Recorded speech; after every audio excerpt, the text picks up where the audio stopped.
अस्सलाम वालेकुम नाज़रीन, आज का सच के साथ मैं हूं नदीम हुसैन। कोरोना की सूरत हाल जो है वो संगीन है और ज़ाहिर है कि इसकी जो संगीनी है उसमें मज़ीद इजाफ़ा होता चला जा रहा है। हुकूमत हिफाजती इक़दाम के हवाले से जो है मौसर इक़दाम जो है वो उठा रही है, लेकिन देखना यह है कि उसके ऊपर अमल दरामद किस हद तक हो रहा है। असल चीज़ ये है कि हम अमल दरामद करने में कोताही कर रहे हैं और उसका नतीजा जो है वो इसके बढ़ोतरी की शक्ल में जो है वो नमूदार हो रहा है। अब कोरोना सिर्फ इंसानी ज़िंदगी के लिए बाइस ख़तरा नहीं है, बल्कि पाकिस्तान के अंदर पाकिस्तान की जो मईशत है उसके हवाले से भी ख़तरात लाहक हैं, क्योंकि इससे पहले भी कोरोना की सूरत हाल के नतीजे में पाकिस्तान की मईशत पर उतने बुरे नहीं लेकिन असरात ज़रूर पड़े थे। और अब भी इन ख़दशात का इजहार किया जा रहा है कि अगर मामलात आगे बढ़ते हैं और ये लॉकडाउन की तरफ जाते हैं तो फिर ख़तरात मंडला रहे हैं कि मनफी रुझानात जो हैं वो मईशत के अंदर रूनुमा होंगे। पाकिस्तान जो है ज़ाहिर है कि हिफाजती इक़दामात अपनी जगह पर हैं, लेकिन हिकमत अमली भी होती है, एक पॉलिसी फ्रेमवर्क भी होता है। लेकिन दिखाई ये देता है कि उसके अंदर हम उस तरीके से आगे नहीं बढ़े जिस तरीके से हमें बढ़ना चाहिए था। आज हम वैक्सीन लगाने वाले ममालिक की अगर अपने ख़ित्ते में ही देखें तो शायद हमसे नीचे भूटान रह गया है। हम ये बात तो कह रहे हैं कि चीन से हमने 6 लाख डोजेज़ मंगवा ली, 4 लाख आज पहुँच गई हैं, 10 लाख पहुँच रही हैं, और लेकिन हम वैक्सीनेट आबादी को कितना कर पा रहे हैं और जो फैलाव की शरह है उसके साथ मुताबिकत जो है वो कितनी है, ये एक बहुत बड़ा सवाल है। और ज़ाहिर है कि जो हिकमत अमली दिखाई देनी चाहिए थी इस हवाले से वो दिखाई नहीं देती है, क्योंकि इसका वाहिद इलाज जो है वो अब नज़र ये आ रहा है कि वैक्सीनेशन ही है, और जितना मौसर आप वैक्सीन के अमल को बना सकते हैं उतने मामलात जो हैं वो दुरुस्तगी की तरफ जाएंगे। अब दूसरी तरफ कोरोना से पड़ने वाले असरात जो हैं वो ज़ाहिर है कि इन हिफाजती इक़दामात के नतीजे में मामलात जो हैं वो महदूद भी होते जा रहे हैं। दफातर को 50% पर ले जाया जा रहा है, चाहे वो निजी हैं चाहे वो सरकारी हैं। इसके भी असरात जो हैं वो अपनी जगह पर ज़ाहिर होंगे, और किस हद तक जो है आप निस्फ वर्क फोर्स के साथ काम कर सकते हैं, सनतों की क्या सूरत हाल है, और ज़ाहिर है कि लेबर भी फिर इससे मुतासर होती है। तो ये वो सारा मंजरनामा है जिस पर करेंगे बात। आपका अपने मेहमानों से तारुफ़ करवाते हैं। हमारे साथ मौजूद हैं डॉक्टर फ़ारूक सलीम साहब, मुमताज़ तजिया निगार हैं। हमारे साथ मौजूद हैं ज़ुबैर मोतीवाला साहब, मुमताज़ सनतकार हैं। फ़ारूक सलीम साहब, पहले तो ज़रा ये बात हो जाए कि कोरोना के हवाले से जो वैक्सीनेशन का अमल है, आपको दिखाई देता है कि हुकूमत की कोई इसमें एक मौसर या जामे कोई हिकमत अमली है, कोई ठोस प्लान है? देखिए, लॉकडाउन जो है वो कोई हिकमत अमली नहीं है, वो कोई सोल्यूशन नहीं है इस वबा का। उसको कहते हैं स्टॉप गैप अरेंजमेंट। देखिए, वो आपने उस वक्त तक करना है जब तक आप अपनी आबादी को वैक्सीनेट कर रहे हैं। अब हमारे यहाँ हालात कुछ ऐसे हैं कि एक तो आप सोचिए कि वज़ीर-ए-आज़म साहब ने कुछ माह पहले ऐलान किया था कि हम 50 करोड़ रुपया हर एमएनए को देने के लिए तैयार हैं। अब 177 एमएनए हैं पीटीआई के, तो वो कोई 88 अरब रुपए की अमाउंट बन जाती। हमने अभी तक तो एक हफ्ते पहले तक एक फूटी कौड़ी हमने एलोकेट नहीं की थी वैक्सीन खरीदने के लिए। अब हमने कुछ एलोकेशन की है, तकरीबन 1 मिलियन यानी कि 10 लाख वैक्सीन खरीदेंगे, जिसमें 5 लाख पाकिस्तानी जो हैं उनको हम वैक्सीनेट करने का रखते हैं। बाकी हम खैरात का इंतजार कर रहे थे, पिछले 2 सालों से हम खैरात का इंतजार कर रहे हैं। कोई चाइना से खुराक आ जाती है, खैरात आ जाती है, तो वो हम लगा देते हैं। अभी तक हालात कुछ ऐसे हैं कि प्रोक्योरमेंट के हवाले से हुकूमत पाकिस्तान ने सिर्फ 1% आबादी की प्रोक्योरमेंट की है, जबकि इंडिया जो है वो तकरीबन 8-9% आबादी कर चुका है। बांग्लादेश कोई 10% पे है। अगर थाईलैंड पे चले जाएं तो तकरीबन 52% आबादी की जो वैक्सीन है उसको प्रोक्योर कर चुका है। तुर्की तकरीबन 63% कर चुका है। भूटान का भी आपने जिक्र किया, भूटान तकरीबन अपनी सारी आबादी को वैक्सीनेट ऑलरेडी कर चुका है। हमारे से अगर कोई पीछे मुल्क रह गया है तो वो शायद अफगानिस्तान रह गया है। तब ये बहुत ही रिस्की मामला है, क्योंकि अगर फ्यूचर में भी हम ये नहीं कर पाएंगे तो आप देखेंगे कि बहुत सारे ममालिक जो अपनी आबादियों को वैक्सीनेट कर चुके हैं वो हमारे शहरियों के लिए अपने दरवाजे बंद कर देंगे।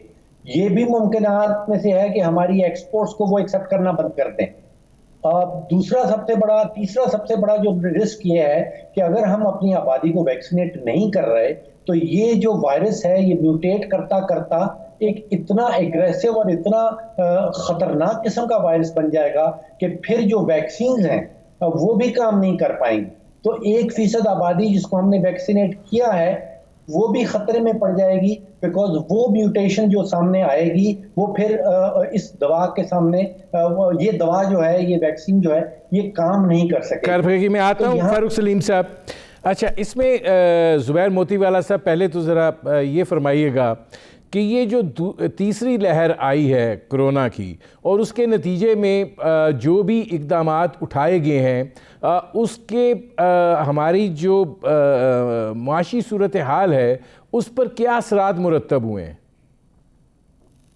सबसे पहले तो ये कि मैं समझता हूं कि जो अभी जो इक़दामात उठाए गए हैं सर फहरिस्त जो है वो एक लॉ इन्फोर्सिंग एजेंसीज को यानी फौज को जो है ना वो तलब किया गया है SOPs को इम्प्लीमेंट कराने के लिए। तो मेरा ख्याल है कि this is a good step, क्योंकि हमारी कौम जो है वो पहले दिन से हम यही बातें कर रहे हैं, जितने प्रोग्राम में बैठते हैं जब भी बात करते हैं कि लोग जो है ना अडेयर ही नहीं करते। ये जो सलीम साहब बात कर रहे थे वैक्सीन की या वैक्सीन की इम्प्लीमेंटेशन की, वो यही है वजह कि हम अभी तक ये मानने को तैयार ही नहीं है कि ये कोई पेंडेमिक है। हमारे आम लोग जो है उसको वैक्सीन लगाने के लिए तैयार नहीं है। जितने आपके जहाँ जहाँ ये वैक्सीन सेंटर्स खुले हुए हैं वो आप देखें, लोगों का आना कोई इतना रश नहीं है, कुछ भी नहीं है। उसके बरक्स अगर आप देखें कि मैंने UAE का मैं आपको बताऊं तो वहाँ 62% आबादी को अभी तक लग चुका और लोगों की सुबह क्यूज होती हैं वैक्सीन लगाने के लिए। अगर हम इसको समझेंगे ही नहीं तो हम इसको लगाएंगे क्या? देखिए, एक बात बिल्कुल पक्की है कि ये पेंडेमिक है, इसको हमको वैक्सीन अपने लोगों को लगानी पड़ेगी, इसमें कोई दो बातें नहीं हो सकती, ना इसमें कोई छुटकारा है। अगर ये लोग नहीं समझते तो इससे बड़ा प्रॉब्लम हो जाएगा। जहां तक इसका सवाल इकोनॉमिक इम्पैक्ट का है तो इसके इंतहाई मुज़र असरात इस वक्त जो हमको जो है ना महसूस हो रहे हैं। अभी इस वक्त जो लोकल की इम्पोर्ट सब्स्टिट्यूट जो इंडस्ट्री है, जिसको आप कहते हैं कि लोकल सप्लाईज की इंडस्ट्री, वो बुरी तरह से मुतासर है। उसकी जो सबसे बड़ी वजह वो ये है कि गवर्नमेंट ने जो टाइमिंग्स रखे हैं शॉपिंग के, मैंने कई दफा मैंने प्रेस में भी दिया, हर जगह मैंने ये बात की है। मैं अभी भी आपके तवज्जुह से प्राइम मिनिस्टर को भी और आपका चीफ मिनिस्टर को भी अपील करता हूँ कि देखें, कराची के डायनेमिक्स बिल्कुल मुख्तलिफ दूसरे शहरों से। यहाँ की हिस्ट्री अलग है, यहाँ के डायनेमिक क्लब, यहाँ के लोग अलग हैं। ये आपने जो सुबह 6 से शाम 6 तक का जो शॉपिंग का टाइम रखा है, किसी तरह से भी मुनासिब नहीं। अब जबकि खास तौर पर उस वक्त जब आपने SOPs इम्प्लीमेंटेशन के लिए लॉ एनफोर्सिंग एजेंसीज को बुला लिया है, फिर आपको अगर 12 घंटे शॉपिंग का टाइम देना है तो दोपहर के 12 से रात के 12 तो हो सकता है। सुबह के 6 बजे आज आप 6 बजे से खुला रखते हैं, आप मुझे एक दुकान बता दें जो खुलती हो या किसी दुकान में कोई ग्राहक हो, सिवाय दूध वालों के कोई दुकान नहीं खुलती। तो ये अगर ये करना, ये तो हम इकोनॉमिकली मर जाएंगे। और ये SOPs की इम्प्लीमेंटेशन जितनी जरूरी है, इतनी ही जरूरी इस रमजान का जो सीजन होता है रिटेल वालों का, उसको उसके लिए इसकी परमिशन देना और SOPs के इम्प्लीमेंटेशन के साथ परमिशन देना बहुत जरूरी है। मैं इसमें ज़ुबैर मोतीवाला साहब आता हूं, क्योंकि देखें, चले मैं पहले आपसे बात कर लूं। बुनियादी चीज़ ये है कि दुकानदार जो है वो सिर्फ अपना मुनाफा देख रहा है, अपना प्रॉफिट देख रहा है, और जाहिर है कि ये रमज़ान के महीने में एक की चीज़ 100 की करके पहले वो उम्रे पर चले जाते थे, अब नहीं जा पाते हैं। गुजारिश ये है कि अगर आप SOPs पे अमल ही नहीं कर रहे, आप खुद अपने अल्फाज हैं आपके कि कोई तस्लीम करने को लिए तैयार नहीं है कि कोई ये वबा भी है, तो आप अपनों की ज़िंदगियां भी ख़तरे में डाल रहे हैं, अपनी भी डाल रहे हैं, और फिर उसके फैलाव का सबब भी बन रहे हैं। तो अगर कोई ऐसी पाबंदी लग जाती है कि जिसके नतीजे में आपका कारोबार को जो तजारती पहलू है उसको अगर महदूद कर दिया गया है, मेरा उससे सवाल नहीं था आपसे, मेरा ज़रा उसके बड़े लेवल पर सवाल था। लेकिन चलिए, इसको भी तो फिर किसी जगह पे आपने महदूद करना है कि नहीं, ये चीज़ खुली रहे, चाहे SOPs पे अमल दरामद हो या ना हो, लोगों की ज़िंदगियां ख़तरे में डाल दी जाए। नदीम साहब, देखिए नदीम साहब, मैं आपको बात बताऊं कि मैंने इसीलिए पहले तारीफ की कि ये जो स्टेप है ये बिल्कुल ठीक है। और मैं समझता हूँ कि खाकी वर्दी वाला एक जवान भी अगर बाजार में खड़ा होगा तो किसी की मजाल नहीं कि वो बगैर मास्क के इधर उधर हो सके। मैंने इसके लिए जितनी तिजारती अंजुमनें हैं सबसे मैंने बात की है, सबसे एसोसिएशन से बात की है, उन्होंने मुझे कई वीडियोस भेजी हैं जिसमें उन्होंने इम्प्लीमेंटेशन को जो है ना वो कंपलसरी करवाया है। और वो इम्प्लीमेंटेशन आज अगर आप बाजारों में जाएं तो आपको नजर आएगा। लेकिन अगर ये जो आप बात करें 1 की 100 की बेचते हैं, यहाँ 100 की 90 में बिक जाए तो भी वो बेचने को तैयार है। मैं उनके हालात को आज जानता हूँ, आज ये पोजीशन नहीं है। इस कोविड के अंदर इनके हालात मखदूश है। और आपको ये बताऊं पूरे साल के अंदर जो इनका जो खर्चा निकलता है वो यही 20 दिन होते हैं। मेरा रिटेल का कारोबार नहीं है, मैं रिटेल वालों की सिस्टम को जानता हूँ। तो जब रिटेल चलेगा तो होलसेल चलेगा, होलसेल चलेगा तो इंडस्ट्री चलेगी। ये एक साइकिल है, ये एक चेन है। हमने उसको एसओपी की इम्प्लीमेंटेशन के साथ पूरी तनदेही के साथ उसको इम्प्लीमेंट करवाना है। जो इम्प्लीमेंट नहीं करता उसको पेनलाइज करना है। देखिए अगर चंद लोग या कुछ लोग अगर इसको इम्प्लीमेंटेशन नहीं करते या उसके अंदर वो मार बनते हैं हमारे ऊपर तो उनको आप बंद कर दें। ठीक है, मैं आता हूं जुबैर साहब। अब इसमें फ़ारूक सलीम साहब ये फरमाइएगा कि जैसे जुबैर साहब बात करें कि एक चेन है कि अगर बाज़ार में चीज़ फ़रोख्त नहीं होगी तो सप्लाई चेन में जो बैठा हुआ है वो मुतासिर होगा, उससे पीछे जो मैन्युफैक्चरर है वो मुतासिर होगा, पूरा सारा सिस्टम जो है वो इफ़ेक्ट इससे होगा।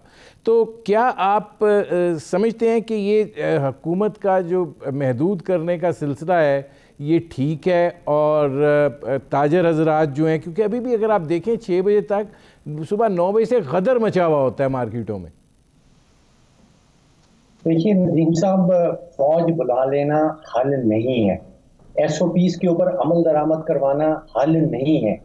ये सब स्टॉप गैप अरेंजमेंट, जैसे मैंने कहा कि टाइम गेन किया जाए ताकि उस दौरान हुकूमतें जो हैं वो वैक्सीन लें और अपनी आबादी को वैक्सीन से तहफ़्फ़ुज़ फराहम करें। आप 1 साल के लिए सारा कारोबार मुल्क का बंद नहीं कर सकते।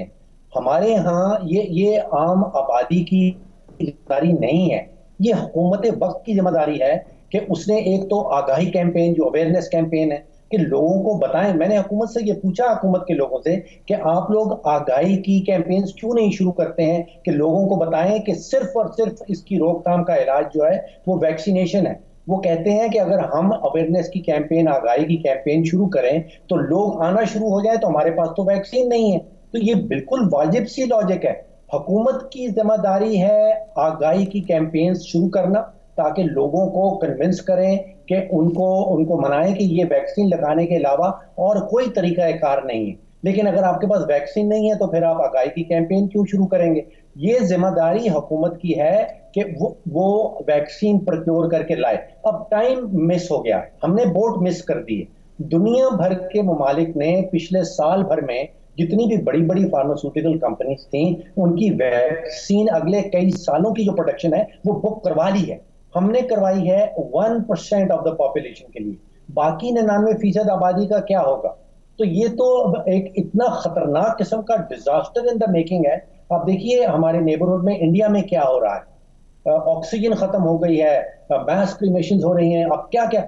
और खुदा ना करे फर्स्ट वेव और सेकंड वेव जो थी, पाकिस्तान जो है वो तकरीबन 1 महीना लैग कर रहा था इंडिया से। तो खुदा ना करे कि अगले महीने में पाकिस्तान में क्या होने वाला है। हमारी जो ऑक्सीजन की सप्लाई है वो ऑलरेडी 90% तक ऑक्यूपाई हो चुकी हुई है। हमारे यहाँ जो हाईएस्ट डेथ्स हुई हैं, शायद अप्रैल 28 को 201 पाकिस्तानी जो हैं वो जहां बहक हुए हैं इस डिजीज के नतीजे में। मुझे समझ नहीं आती कि 9 लाख तकरीबन केसेस बन गए हैं इस मुल्क में, 19,000 के करीब अमवात आ गई हैं। ये पाकिस्तान की हुकूमत कब उठेगी अपनी गफलत से कि भाई वैक्सीन इज द सोल्यूशन। मुझे एक ब्रेक लेना पड़ रहा है फ़ारूक सलीम साहब। नाज़रीन, हमारी गुफ्तगू जारी है, एक मुख्तसर से कमर्शियल ब्रेक का वक्त हुआ है। मिलते हैं इस वक्फे के बाद।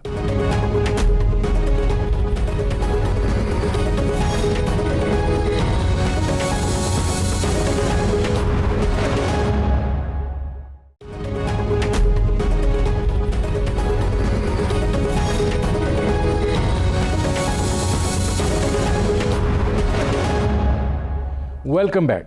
अच्छा, इसमें अब ज़ुबैर मोतीवाला साहब ये फरमाएगा कि फ़ारूक सलीम साहब इस खदशे का भी इजहार कर रहे थे कि आगे चल के जो हमारी बरामदात हैं उसके ऊपर भी असर पड़ सकता है, क्योंकि वबा जो है वो अभी तक उस तरीके से कंट्रोल में नहीं आई है। आपको क्या दिखाई दे रहा है इस हवाले से?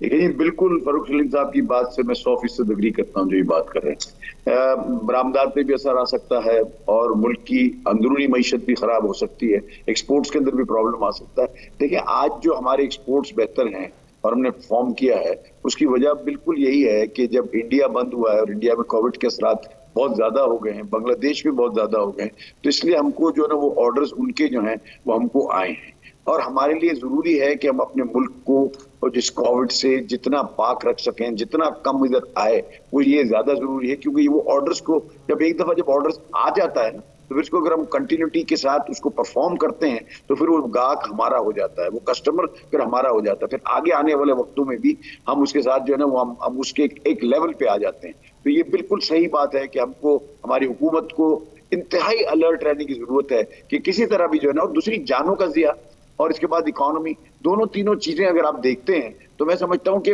हमारे पास ये नहीं होता। वो कहते हैं ना कि जी एक दफा मेरा हार्ट का वो सर्जरी हुई थी, तो मुझे डॉक्टर ने जो कहा था मैं आपको रिपीट करना चाहता हूं।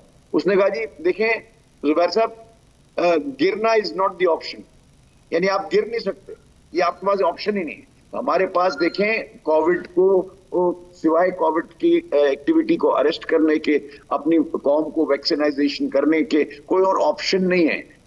अब हमने सब देख लिया, हमने यूरोप के जो सबसे बेहतरीन ममालिक हैं, मॉडर्न ममालिक हैं, वेस्टर्न ममालिक हैं, उनको देख लिया, उनका अशर हमने देख लिया, हमने जो है ना बिल्कुल थर्ड वर्ल्ड कंट्रीज को भी देख लिया, हमने इंडिया को भी देख लिया। अब हम किसको क्या, कौन से एक्सपीरियंस को हम देखना चाहते हैं और कब तक हम वेट करना चाहते हैं?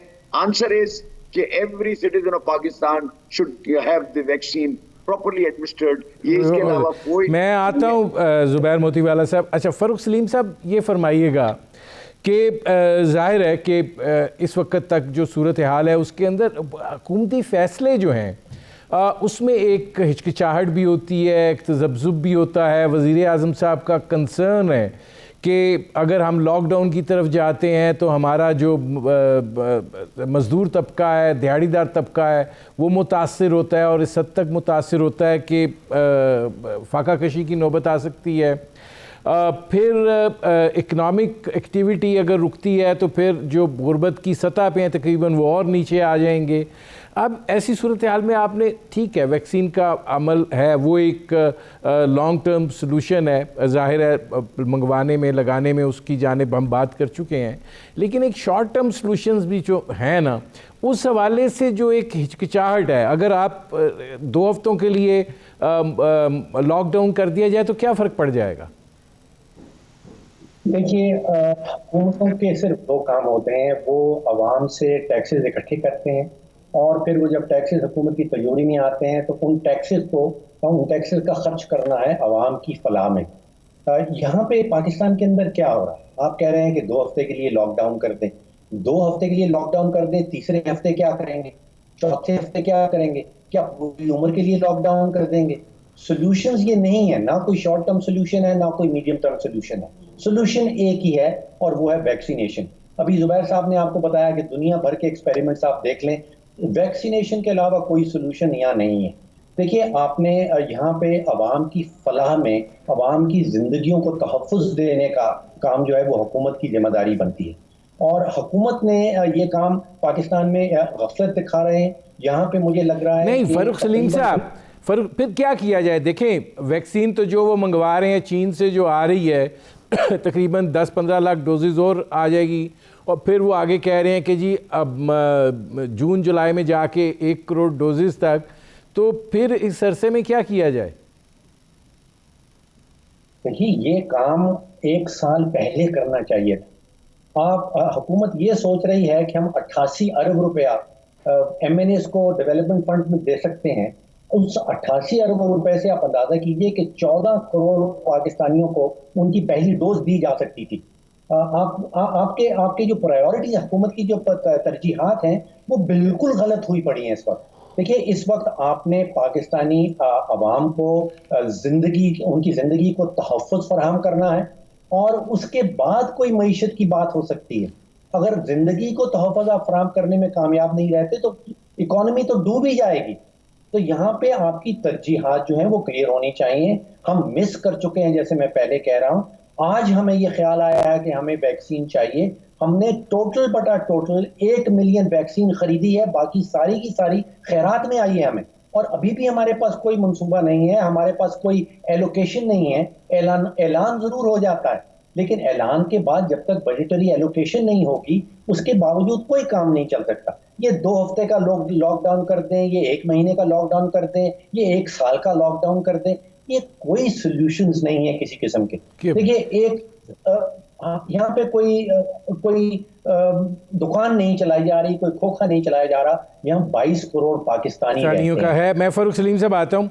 जुबैर मोतीवाला साहब, ये फरमाइएगा कि ज़रा एक असेसमेंट के तौर पे, जब से कोरोना की तीसरी लहर आई है, पाकिस्तान की जो सनती सूरत हाल है, उस पर कोई असर आया है कि या नहीं, मामलात ठीक हैं, चल रहे हैं?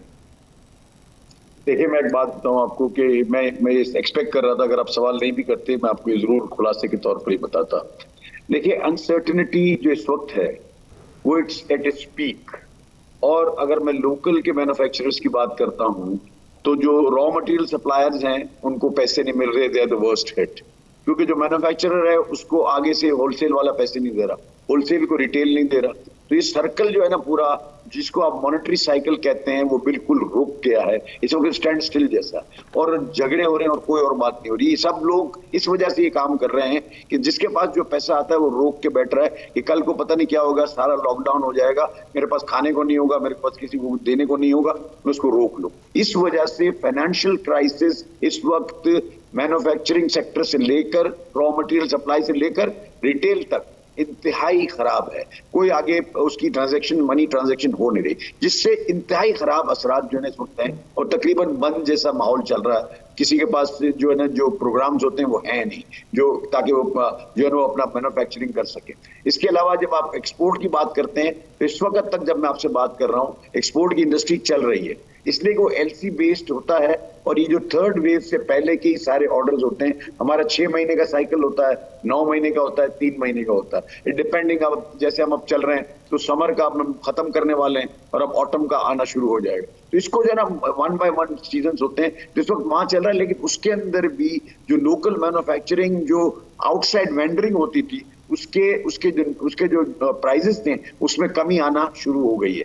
तो अनसर्टेनिटी इतनी इस वक्त पाकिस्तान में है, खास करके इंडिया के हालात को देखते हुए हर पाकिस्तानी डर गया है। और चाहे वो बिजनेसमैन है या नौकरी याफ्ता तबका है, वो कहता है कि जो पैसा अपने पल्ले उसको अपने पास रखो, निकलना नहीं चाहिए। उसकी वजह से, फाइनेंशियल क्राइसिस की वजह से जो इस वक्त अनसर्टेनिटी है वो इतनी ज्यादा है कि मैं आपको बता नहीं सकता कि आगे अगले आने वाले दिनों में क्या होगा। मैं आता हूँ एक बात, आखिरी बात मैं ये कहना चाहता हूँ, देखिए इस वक्त जब मैंने सारी बातें सूरत हाल मैंने बताई, ये गवर्नमेंट के पास, प्राइम मिनिस्टर के पास इंटेलिजेंस उनके पास है। वो इंटेलिजेंस, अपनी इंटेलिजेंस से उसको ये जो मैं बातें कर रहा हूँ उसकी वो मालूमात करें। फिर इसके बाद इस चीज को तोड़ने के लिए जिसका जो सद्देबाब करना है उसको लेके आए। जो अनसर्टेनिटी जो इस वक्त है, वो उसकी जो मेन वजह है वो ट्रस्ट डेफिसिट है। और ट्रस्ट डेफिसिट किसी और के ऊपर नहीं है, अपनी गवर्नमेंट के ऊपर ट्रस्ट डेफिसिट है। ये पता नहीं अब इसमें फारूक सलीम साहब, मेरे पास लास्ट मिनट है, आखिरी मिनट है, इस 1 मिनट में जवाब दे दीजिएगा कि क्या प्राइम मिनिस्टर साहब तो कह रहे हैं कि मईशत जो है वो ठीक है? देखिए नदीम साहब, 2 बातें जो बैर साहब ने कही कि वो खुद से बिजनेसमैन है, वो बहुत ही इंपॉर्टेंट बातें हैं। एक पहली बात मतलब की अनसर्टेनिटी की, यानी कि गैर यकीनी की फजा। बिजनेस का सबसे बड़ा दुश्मन जो है वो गैर यकीनी की फजा होती है, और इस वक्त पाकिस्तान में बेतहाशा गैर यकीनी की फजा है। आप देखिए कि 32 महीने हो गए हैं इस हुकूमत को, तकरीबन 4 वजीर खजाना हम देख चुके हैं, कोई 6 FBR के सरबराह हम देख चुके हैं, कोई 4 बोर्ड ऑफ इन्वेस्टमेंट के चेयरमैन हम देख चुके हैं, कोई 4 दफा कॉमर्स सेक्रेटरी बदल गया, 3 दफा फाइनेंस सेक्रेटरी बदल गए। अब डॉक्टर वकार मसूद साहब की बात हो रही है कि शायद एक नए जनरल फाइनेंस के सेक्रेटरी नए आ रहे हैं। तो इतनी संगीन, इतनी शदीद किस्म की बेयकीनी की जो फजा है, अनसर्टेनिटी में बिजनेसेस नहीं चल सकते। टीम का हवाला ये है कि आप सोचिए कि कहाँ से आपको इस वक्त 32 महीने के बाद PTI की हुकूमत की कोई टीम नजर नहीं आती। अगर टीम नहीं होगी तो फिर विजन कौन देगा, अगर विजन नहीं होगा तो मनसूबाबंदी क्या होगी, मनसूबाबंदी नहीं है तो फिर रिजल्ट क्या निकलेंगे। अगर 32 महीने में आपके पास टीम तश्कील देने में कामयाब नहीं हुए तो अगले 2-2.5 सालों में क्या उसको करेंगे? हालात मुश्किल है। मेरे प्रोग्राम का वक्त ख़त्म हो रहा है। बहुत शुक्रिया डॉक्टर फ़ारूक सलीम साहब, बहुत शुक्रिया ज़ुबैर मोतीवाला साहब। नाज़रीन, आपने हमारे पैनल के शुरका की गुफ्तगू सुनी। अब तक के लिए इतना ही, इजाज़त दीजिए। अल्लाह हाफ़िज़।